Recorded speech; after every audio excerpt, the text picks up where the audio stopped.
అందరికీ నమస్కారం. ఇవాళ మనతో పాటు ప్రముఖ ఆధ్యాత్మికవేత్త జ్యోతిష్య వాస్తు పండితులు బ్రహ్మశ్రీ ఉమామహేశ్వర సిద్ధాంతి గారు మనతో ఉన్నారు. గురుగారితో మాట్లాడదాం. గురుగారు నమస్కారం అండి. ఆయుష్మాన్ భవ. గురుగారు, డిసెంబర్ నెలలో వృశ్చిక రాశి వారికి ఎలాంటి ఫలితాలు ఉండబోతున్నాయి కాస్త వివరించండి. శుకర్మయోగము, నాగవ కరణము, అనురాధ నక్షత్రము. అనురాధ నక్షత్రానికి ఆధిపత్యాన్ని వహించింది శని భగవానుడు. వృశ్చిక రాశిలోనే ఉంటుంది అనురాధ నక్షత్రం. ఈ వృశ్చిక రాశిలో ఉన్న గ్రహములు ఎవరున్నారు? రవి, బుధ, చంద్రులు. ఉదయం నుంచి స్థిరవారం. ఈరోజు స్థిరవారం అంటే శనివారం. శనివారానికి అధిపతి ఎవరు? శని భగవానుడు. వృశ్చిక రాశిలో ఉన్న ఈ అనురాధ నక్షత్రం ఉంది. అనురాధ నక్షత్రానికి అధిపత్యాన్ని వహించింది శని భగవానుడు. ఈ యొక్క శని భగవానుడికి వృశ్చిక రాశి శత్రుస్థానం. ఇంకా గొప్పగా చెప్పుకోవాల్సిన విషయం ఏంటంటే ఈ వృశ్చిక రాశి వారికి అర్ధాష్టమ శని ప్రభావం ఉంది. గతం నుంచి చెప్పుకుంటున్నాం. ఈ అర్ధాష్టమ శని ప్రభావం వల్ల ఈ వృశ్చిక రాశి వారు అనేకమైనటువంటి ఇబ్బందులు పడుతున్నారు. బయటికి చెప్పలేరు, కళ్ళు మూసుకుని ఉండలేరు. ఏం చేయాలన్న ఇబ్బందికరమైన పరిస్థితి. ఆర్థిక పరిస్థితి బాగోలేదు. చిన్న వ్యాపారాలు చేసుకునే వాళ్ళు ఉంటారు, లేకంటే చిన్న వృత్తులు చేసుకునే వాళ్ళు ఉంటారు. ఈ వృత్తులు చేసుకునే వాళ్ళు, వ్యాపారాలు చేసుకునే వారికి అధికమైన నష్టాన్ని, కష్టాన్ని ఈ యొక్క అర్ధాష్టమ శని ప్రభావం వల్ల వస్తుంది. అర్ధాష్టమ శని ప్రభావం అంటే 2.5 సంవత్సరాలు ఉంటుంది. ఇంకా సంవత్సరం ఉంది, ఇంకా సంవత్సరం కాలం ఉంది. ఎలాగా మరి? అంతవరకు కూడా వీళ్ళకి చాలా ఇబ్బందికరమైన స్థితిని పొందుతున్నారు. ఒక రకంగా చెప్పండి, చిన్న వ్యాపారాలు, చిన్న వృత్తులు చేసుకునే వారికి పూట గడవడమే కష్టం. అంటే ఈ రోజుల్లో అలాంటివి కూడా ఉన్నాయండి అంటారు. ఉన్నాయి, ఊళ్ళో చూడకపోవచ్చు, ఉన్నాయి. కొన్ని పల్లెటూరులో చూడండి, భోజనం చేసిన 2 రోజులని 3 రోజులని చెప్పేవాళ్ళు కూడా ఉన్నారు. అటువంటి పరిస్థితులు ఈ యొక్క వృశ్చిక రాశి వారికి కనబడుతున్నాయి. అందున వృశ్చిక రాశిలో రవి, బుధ, చంద్రులు సంచారం చేస్తున్న గురుగ్రహ దృష్టి వృశ్చిక రాశిలో ఉన్న రవి, బుధ, చంద్రులకి కలిగి ఉంది. అంటే అనురాధ నక్షత్రంలో ఉన్నవారు పరిస్థితి ఏంటి? వృశ్చిక రాశిలో అనురాధ నక్షత్రం 4 పాదాలు వృశ్చిక రాశిలో ఉన్నాయి. విశాఖ 4వ పాదం ఉన్నవారు వృశ్చిక రాశిలో ఉన్నారు. విశాఖ నక్షత్రంలో ఉన్నవారు కూడా ఇబ్బందికరమైన స్థితిలో ఉన్నారు. అనురాధ 4 పాదములు ఉన్నవాళ్ళు కూడా అధికమైన జాగరూకతను తీసుకోవాలి. అత్యధికమైన జాగరూకతను తీసుకోవాలి. ఎందుకంటే ఈ అర్ధాష్టమ శని ప్రభావం కలిగి ఉండి విశాఖ 4వ పాదం వారు, అనురాధ 1, 2, 3, 4 పాదముల వారు వాహన ప్రమాదాలు సంప్రాప్తమవుతున్నాయి. అధికమైన జాగరూకతను తీసుకోవాలి. వీళ్ళు బాగానే వెళ్తున్నారు, ఎదట వారు తాగేసి వచ్చి గుద్దేస్తారు. అదేం చేస్తాం? అది కూడా జాగ్రత్త మనం తీసుకోవాలి. అది కూడా జాగ్రత్త తీసుకోవాలి. అలాగే ఈ వృశ్చిక రాశి వారికి ఆశాజనకనీయమైనటువంటి పరిస్థితులు పెడతారు కొంతమంది వచ్చి. ఏ నక్షత్రం కలవారికి? అనురాధ నక్షత్రం కలవారికి కాదు, విశాఖ 4వ పాదం వారికి కాదు, జ్యేష్ఠ నక్షత్రం 4 పాదములు కలిగిన వారు ఆశ చూపిస్తూ ఉంటారు. ఆశ ఏదో చెప్తున్నారు, వచ్చి నీకు ఇలా చేస్తున్నాను, అలా చేస్తున్నాను, ఇలా చెయ్యాలి అని అంటారు. అంటే వీళ్ళు ఆశకి ప్రలోభపడిపోయి, అమ్మ మన పరిస్థితి కొంచెం ఆదుకునే వాళ్ళ భగవంతులాగా వచ్చినట్టున్నాడు రా బాబు, కాబట్టి మనం ఎదురుకి వెళ్దాం. ఏం ఎదురుకి వెళ్తావు? నీ దగ్గర డబ్బు లేదు. ఈ పని చేయాలంటే కనీసం ఒక 10,000 కావాలరా అబ్బాయి అన్నాడు. 10,000 ఇస్తే 1,00,000 వస్తుంది అని ఆశ ఉంది. ఈ ఆశ పడిపోతారు. అప్పు చేసైనా సప్పు చేసైనా ఏదో చేయాలి, ఇంకోటి ఏదో చేయాలి, లేకపోతే మెల్ల పుస్తులనే అమ్మేయాలి. ఇటువంటి ఫలితాలు ఇస్తారు. తీరా మోసి నువ్వు ఎంత చేసినా ఈ యొక్క విధానాన్ని ఎదరగలితే ఆ యొక్క 10,000 లేదా 5,000 2,000 అది కొట్టినాడు బాగా. ఏముంది? అసలే కష్టాల్లో నష్టాల్లో ఉన్నాంటారా భగవంతుడు అనుకుంటే కొత్త కష్టాన్ని తీసుకొచ్చి పెట్టాడు. జ్యేష్ఠ నక్షత్రంలో 1, 2, 3, 4 పాదములు కలిగి ఉన్నవారు ఈ వృశ్చిక రాశికి సంబంధించి ఉంటారు. కాబట్టి ఎట్టి పరిస్థితుల్లో మోసకారితనానికి గురి కాకండి, చెప్పేది వినకండి, నమ్మకండి. ఎవడని చెప్పాడు అనుకోండి, విను, తప్పదు, వినాలి. ఎంతంతకు మించి వీళ్ళకి చేసే ఆస్కారం లేదు, వినండి. మహానుభావులు చెప్పింది చాలా బాగుంది, ఆచరిస్తాను, తప్పనిసరిగా ఆచరిస్తాను. నాకు నమస్కారం పెట్టండి, ఈ నమస్కారం పెట్టినందువల్ల తప్పేం లేదు, ఆడైపోతాడు. ఆ చెప్పింది మాత్రం ఆచరణాత్మకంగా పెట్టకండి, అతను చెప్పింది మాత్రం ఆచరించకండి. ఆచితూచి అడుగులేయండి, 1-10 సార్లు ఆలోచించుకోండి. ఇప్పుడున్న మన పరిస్థితి ఏంటి, మనం ఏం చేస్తే లెవెల్లో వెళ్తాము అని మీరు ఆలోచించండి. భార్యాభర్తల మధ్యన అవగాహనను పెంచుకుని భార్య చెప్పిన మాట భర్త, భర్త చెప్పిన మాట భార్య వింటూ ఎదరికి వెళ్ళాలి. ఈ యొక్క అర్ధాష్టమ శని ప్రభావం వల్ల భార్యాభర్తల మధ్యన తగవులు వస్తాయి. ఆ తగవుల నుంచి దూరం చేసుకుని ఐకమత్యతని పెంచుకుని ఒకరి ఆలోచనను ఒకరికి తెలియపరిచి దీని వలన మనం లాభదానం పొందుతాము అని చెప్పేసి అనుకుని అలా చేయండి. అలా చేస్తే అర్ధాష్టమ శని ప్రభావం నుంచి బయటపడతాం. గురుగారు, అలాగే విద్యార్థులకి ఉద్యోగస్తులకి ఎలా ఉండబోతుంది? విద్యార్థులకు బాగుంది, విద్యార్థులకి ఏం నష్టదాయకమైన పరిస్థితి లేదు. వీళ్ళు చదివించేది తల్లిదండ్రులు, వీళ్ళు కాదు. విద్యార్థులు చదివించుకునేది తల్లిదండ్రులు, వాళ్ళు పడతారు హోటలు. కాబట్టి వీళ్ళు విద్యలో బాగానే ఉంది.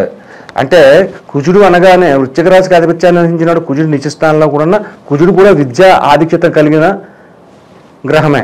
యోగదాయకమైన పరిస్థితి ఇస్తారు, ధరణీ గర్భ సంభూతుడని. కాబట్టి యోగదాయకమైన పరిస్థితి ఉంటుంది విద్యార్థులకి. ఉద్యోగ రంగంలో ఉన్న వారికి కొద్దిగా అపశృతులు కలిగినను నష్టదాయకమైనది, కష్టదాయకమైన ఫలితములు రావు. కానీ ఏంటంటే ఎక్కువ దూరాలు ప్రయాణం చేస్తారు వీళ్ళు. ఇప్పుడు మళ్ళా దూర ప్రయాణాలు చేస్తారు. ఏ విధంగానూ ట్రాన్స్ఫర్లు అయ్యి దూర ప్రయాణాలు చేయట్లేదు వీళ్ళు, ప్రమోషన్లు వచ్చి దూర ప్రయాణాలు చేయట్లేదు. ఏదో తప్పనిసరి పరిస్థితులు, శుభ అశుభ ఫలితములకు సంబంధించిన ఫలితములలో దూర ప్రయాణాలు చేస్తారు. ఒకవేళ పెట్టుబడులు పెట్టాలంటే ఏ రంగాలు సూచిస్తారు మీరేమో? ఈ యొక్క అర్ధాష్టమ శని కలిగి ఉన్నప్పుడు ఈ వృశ్చిక రాశి వారు ఏ రంగంలోనూ పెట్టుబడి పెట్టకూడదు. పెట్టుబడి పెట్టే పరిస్థితి వీళ్ళకి లేదు. ఒకవేళ ఉన్నా అది లాభించదు. అర్ధాష్టమ శని అంటే మామూలుది కాదు, చాలా కష్టమైన ఫలితాలు ఇస్తారు. అలాగే వీరు ఎన్ని మాసాలు వెయిట్ చేయాలంటారు కొంచెం మెరుగైన ఫలితాల కోసం? మెరుగైన ఫలితాలు అంటే మార్పులు వస్తాయి. జీవితకాలం అంతా ఒక రకంగానే ఉండదు. ఇంకా సంవత్సరం సుమారు ఉంది ఏలినాటి శని, అర్ధాష్టమ శని. ఈ అర్ధాష్టమ శని సంవత్సరం సుమారు ఇలాగే ఉంటే జీవించలేడు మానవుడు. కాబట్టి ఈ మాసంలో ఇలా ఉంది, డిసెంబర్ మాసంలో, మార్గశిర మాసం కాబట్టి, సుకర్మయోగం నాగవ కారణం కాబట్టి, అనురాధ నక్షత్రం కలిసి మొట్టమొదటి రోజే 1వ తారీఖు నాడు అనురాధ నక్షత్రం. ఇంకా గొప్ప విషయం ఏంటి, ఉదయం 6 గంటల లగ్నం కూడా వృశ్చిక లగ్నమే. లగ్నం కూడా వృశ్చిక లగ్నమైంది. అన్నీ కలిసింది. అన్నీ దేనికి కలిసి? అపయోగానికి కలిసే, శుభయోగానికి కలవలేదు. అందువల్ల అచితు చదువులు వేసుకోవాలి. గురుగారు, మరి రాశివారు ఎలాగో అర్ధాష్టమ శనిలో ఉన్నారు, మరి వీరి కోసం మంచి రెమెడీస్ చెప్పండి చేసుకునే విధంగా. ఈ వృశ్చిక రాశి వారు కూడా శివతత్వాన్ని తీసుకోవాలి. వృశ్చిక, మకర, మీనం, కుంభం, ధనస్సు ఈ రాశుల వారు కూడా శివతత్వానికి సంబంధించిన రాశులే. ఇవన్నీ శివతత్వాన్ని తీసుకోవాలి. శివునికి అభిషేకాలు చేపించండి. శివునికి అభిషేకాలు చేపించిన తర్వాత సాయం సంధ్యా సమయంలో, ఉదయాన్నే అభిషేకం చేయించారు, సాయం సంధ్యా సమయంలో శివాలయానికి వెళ్ళండి. రావి చెట్టు ఉందేమో వెతకండి. రావి చెట్టు, శివుడికి కొబ్బరికాయ కొట్టి నమస్కరించి ఆయన దగ్గర ఆశీర్వచనం తీసుకుని ఆ తర్వాత రావి చెట్టు దగ్గర రండి. రావి చెట్టుకు దగ్గరకు వచ్చి కింద శుభ్రపరిచి అష్టదళ పద్మాన్ని వేయండి. అష్టదళ పద్మం వేసాలి. అష్టదళ పద్మం వేసిన తర్వాత 9 నిమ్మ చెక్కలు తీయండి. 9 నిమ్మ చెక్కలు తీయండి. నిమ్మ చెక్కలు తీసినప్పుడు నిమ్మ రసం వస్తుంది. ఆ నిమ్మ రసాన్ని గ్లాసులో పట్టండి. నిమ్మరసాన్ని గ్లాసులో పట్టండి. అది గాజు గ్లాస్ అయ్యి అంటారు. స్టీల్ గ్లాస్ మనకి రాదు, గాజు గ్లాస్ అయ్యి ఉండాలి. ఆ గాజు గ్లాసులో నిమ్మకాయలు అది తిప్పండి, వెనక్కి తిప్పండి. తిప్పిన తర్వాత దాన్ని పక్కన పెట్టండి. ఇలాగ 9 తిప్పలు చేయండి. 9 తిప్పల్లోని 9 పువ్వొత్తులు ఉంటాయి. పువ్వొత్తులు పెట్టండి. అష్టదళ పద్మంలో 8 రేఖల్లో 8 పెట్టండి. మధ్యలో ఒకటి పెట్టండి. 9 అయింది. నవగ్రహ విధానములు, నవగ్రహ విధానంగా దీపాన్ని పెట్టారు. అక్కడ శుభ్రంగా అష్టదళ పద్మానికి చుట్టూ కూడా గులాబీ రేకుల్ని కానీ గులాబీ పువ్వులు కానీ పెట్టండి, లేక చామంతి కానీ. చామంతి బంతి పువ్వు కాదు, బంతి పనికిరాదు. చామంతి కానీ గులాబీలు కానీ చుట్టూ అష్టదళ పద్మ చుట్టూ పెట్టండి. పెట్టిన తర్వాత కింద ఏదైనా ఒక చాప లాంటిది లేకపోతే ఒక టవలో వేసుకుని మటన్ వేసి కూర్చోండి. మటన్ వేసి కూర్చుని భార్యని కూడా పక్కన పెట్టుకోండి. భార్యని కూడా పక్కన పెట్టుకుని నమస్కరించుకుని అగ్గిపుల్లతోటి అగరబత్తిని వెలిగించండి. మొట్టమొదటిగా మధ్యలో ఉన్న దీపాన్ని వెలిగించండి. సరే, దీపం వెలిగించాలంటే అందులో ఆయిల్ పోయాలి కదా, ఏ నూనె పోయాలి, అది ముఖ్యం ఇక్కడ. ఇందులో పోయింది విప్ప నూనె, ఆవు నెయ్యి, 2 కలపాలి. విప్ప నూనె, ఆవు నెయ్యి 2 కలిపి దీపం పెట్టాలి. అగ్గిపుల్లతోటి అగరబత్తిని వెలిగించి దీపాన్ని మొట్టమొదట మధ్యలో ఉన్న దీపాన్ని, నవగ్రహముల్లో మధ్యస్థానంలో ఎవరుంటారు? సూర్యుడు ఉంటాడు. అంటే నవగ్రహాలకు అధిపతి ఎవరు? సూర్యుడు. ఇక్కడ మీరు నవగ్రహ విధానం చేశారు. ఇక్కడ మధ్యలో ఉన్న దీపాన్ని వెలిగించండి ముందు, ఆ తర్వాత వరుస క్రమంగా వెలిగించుకుంటారండి. అగరబత్తి ఆరిపోయింది, 2 దీపాలు వెలిగించేసరికి ఈ దీపంతో వెలిగించకూడదు. మధ్యలో వెలుగుతున్న దీపంతో వెలిగించకూడదు, అగరబత్తిని మళ్ళీ అగ్గిపుల్లతో వెలిగించాలి. అగ్గిపుల్లతో వెలిగించుకుంటే అలా 9 దీపాలు పెట్టాలి. 9 దీపాలు పెట్టి ఆ దీపాల మీద కొద్దిగా పువ్వులు లేక అక్షతలు జల్లి, దీపాలు ఆరిపోకుండా అందులో జల్లి నమస్కరించుకుని మీ కోరికను చెప్పండి, మీకున్న కష్టాలు చెప్పండి, మీకున్న నష్టాలను చెప్పండి, మీరు మోసగించబడ్డ మోసాన్ని చెప్పండి. చెప్పి నమస్కరించండి. నమస్కరించిన తర్వాత ఒక రావి ఆకు తీసారండి. ఆ రావి ఆకుని శుభ్రంగా కడిగి అక్కడ పెట్టి ఆ దీపాల దగ్గర తెల్లటి బెల్లం ముక్క, తెల్లటి బెల్లం, నల్ల బెల్లం పనిచేది, అక్కడ పెట్టండి. కొంచెం నీళ్ళు చిలకరించి దీపాలకి నివేదన చేయండి. నివేదన చేసిన తర్వాత పైకి లేచి చెట్టు చుట్టూ 9 ప్రదక్షిణలు చేయండి. నవ ప్రదక్షిణలు చేయాలి, 9 ప్రదక్షిణలు చేయాలి.